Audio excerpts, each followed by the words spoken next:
Welcome back. Now, our next guest is a Louisiana man who has called Ireland his home for over 30 years. Much loved at home and abroad for his country music. Fans are thrilled at the release of his brand new album called Forever Country. And we are delighted to have Robert Mizzell join us in studio this morning. But before we chat to Robert, let's take a look at the very special duet with his late father from the new album. This is Like Father, Like Son. Like father, like son, two roads become one. The old and the young, the father and the son, the old and the young, the father and the son.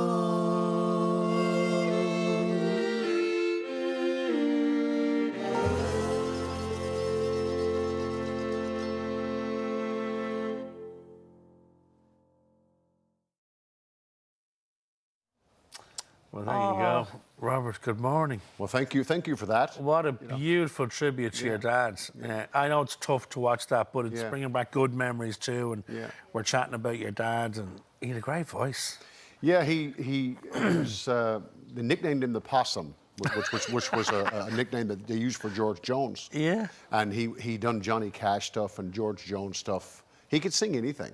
And in that clip, people might not know that, but he's after recovering from throat cancer. Wow. So he had a little bit of a raspiness to his voice. Yeah. But I think it even enhanced him. Yeah. Because he was just like an old leather boot when he sang. And it was brilliant. Was that something you did as kids growing up? Would you, on a car journey or around the table on a Sunday, have a bit of a sing-song? Well, I'd like to say, that would be a nice story. But unfortunately, like when we were growing up, my dad and my mother both were singers. At certain times of the year, they played in churches, and other times they played in the bars. It was a sort of a funny setup. And my dad didn't really know that I sang until later on in life. It was not till I came to Ireland. Wow. And developed my career. My dad was like, you sing? Oh. Really? He must be very proud, though, of what you achieved in terms of the world of entertainment. Yeah, well, you see, we had a sort of a rough upbringing, and our lives, we separated for so many years. And when I came here, I think it was 15 or 20 years before we spoke. Wow. But the music brought us back together. Yeah. And in the last 15 years of his life, the music was the glue that held the whole family together from Louisiana to here. And then, of course, to have to lose him, I think he missed the vaccines by 2 months. Wow. That was the sad thing about it. That's horrendous. How did, your background, you're a former military man, but when did music appear on the radar in terms of, hang on, I can have a go at this as a career? Well, I've talked about it before. There was actually a thing in the Sunday World last week about it, that Garth Brooks was sort of the reason I started in music. Wow. Because when I first got here back in the early 90s, around 94, Garth was coming, and a friend of mine had a CD that he played of Garth Brooks, and I used to sing along, and he said, hey, you can sing. And I said, yeah, sure. My dad sings and my mum sings. And so when I seen what Garth was doing, and I seen the success he had with music, I thought to myself, hold on a second. Because I was selling mops and buckets at the time. I was an insurance salesman. I was terrible at all of that. So I said, I need to find something to do here. Yeah. So Garth Brooks sort of paved the road for me, whether he knows it So or you not. chose the safety and security of the music business. Well, I think I might go back to the buckets. Do you know, I'm just thinking with all the chat there's been in the last 2 weeks about Garth Brooks coming and the five gigs sold out. Somebody like you is working, up until COVID, non-stop. And I know this because, I'm from Roscommon, and I know that the dances on a Sunday night and a Monday night are a big deal, and people drive for miles to get to them. But equally, you guys as performers are driving for miles all over the country. Was it the crazy, hectic schedule that we might think it is? Oh, it was nuts. I mean, before the lockdown, I didn't realise until the lockdown came how much work I was doing. I have the Three Amigos, which has been on tour for the last number of years, and then I have my own band. I have a young family at home. Leo is 3 and Maisie's 7, and my wife and all. So, I mean, I didn't realise. It was almost like going downhill and hitting a tree at the bottom. Just stopped. Yeah. Just stopped.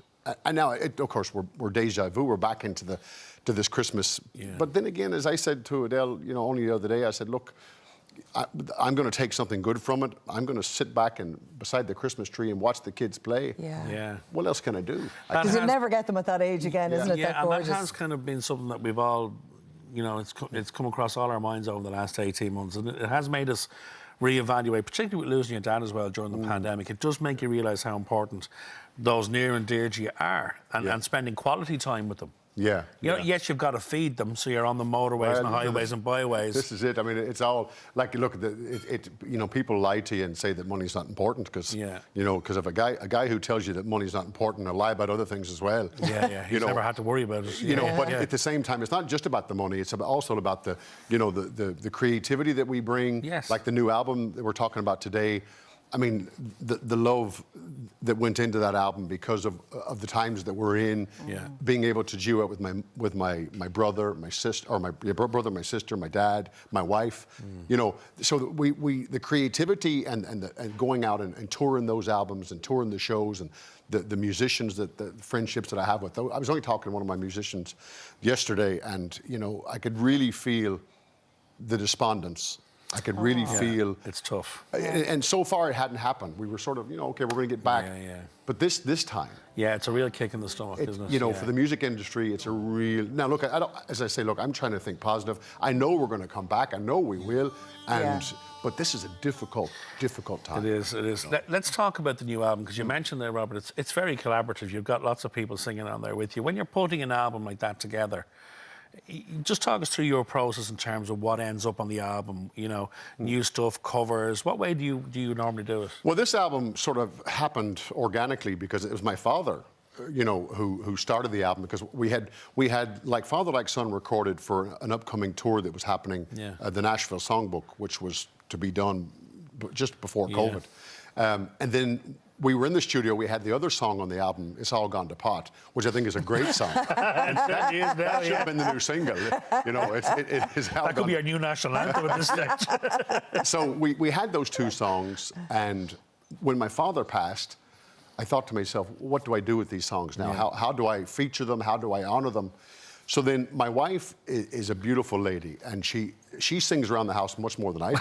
Oh. And she's got a beautiful, beautiful, soft, but meaningful voice. Yeah. So I said, Adele, she's done the odd wedding, singing at the odd wedding. She's not a professional singer, but I said, would you come into the studio with me? And she says, no, I won't.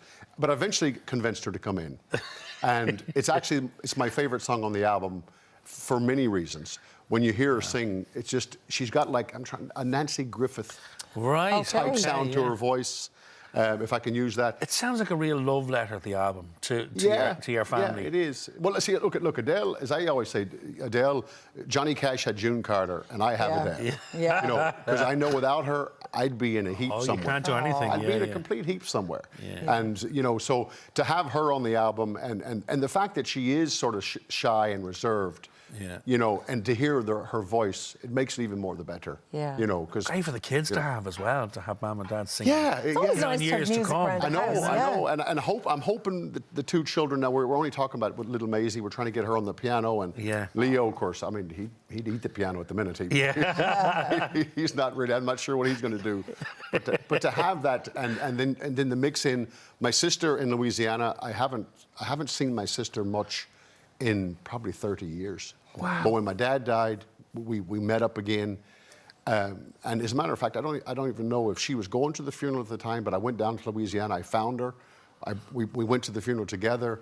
And I asked her then when all this was taken, I said, look, I know she could sing down through the years. I remember as a child she could sing. Yeah. And she does a beautiful version with me of Grandpa, the old Judd song. Wow, yeah. And then my brother then, of course, Kentucky. He's a karaoke king in Kentucky. People love him. You're like the country version of the There's also Von genius in this, because all the royalties stay within the family then. Well, you see, with COVID, you have to keep things tight. But I can well imagine, Robert, that you cannot wait to take this album out to your fans and to people who come and see your shows in their thousands, And I want to mention too, Mary Byrne. You probably know Mary from X Factor. Yes, of course. A beautiful lady. Yeah. And Mary is very flamboyant, and I rang her. What are you bothering me for? What do you want? I said, Mary, I want you to come in and sing a song. Okay. But she came in, and there's actually a couple of video clips on Facebook, and we have a series of shows that are going out that are being streamed, Fantastic. and she's performing with me on that as well. Brilliant. a wonderful talent. She's a hoot as well. yeah. No, more So- than yourself, Robert. Yeah, No, thanks more than very much. yourself. Yeah. So the album is currently available. Yeah, it's in all good record shops, Tesco's, Golden Disc, all the good And in Records will rubbish put it ones out. as well, I'm And in sure. some bad ones as well, yeah. As a matter of fact, if Everywhere. you come to the boot of me car, you'll get a copy. Well, listen, we appreciate you coming down and having a chat with us. Give our best to all the family and Thank have a you great so much. Christmas. Thank you. Have a Lovely lovely to see you, Christmas. Robert. Thanks, Robert. You can get your hand on Robert's brand new album, Forever Country, at all good record stores across all the digital platforms and on his own website, robertmizzell.com. And after the break, the perfect dress for the festive period. Fashion's up next.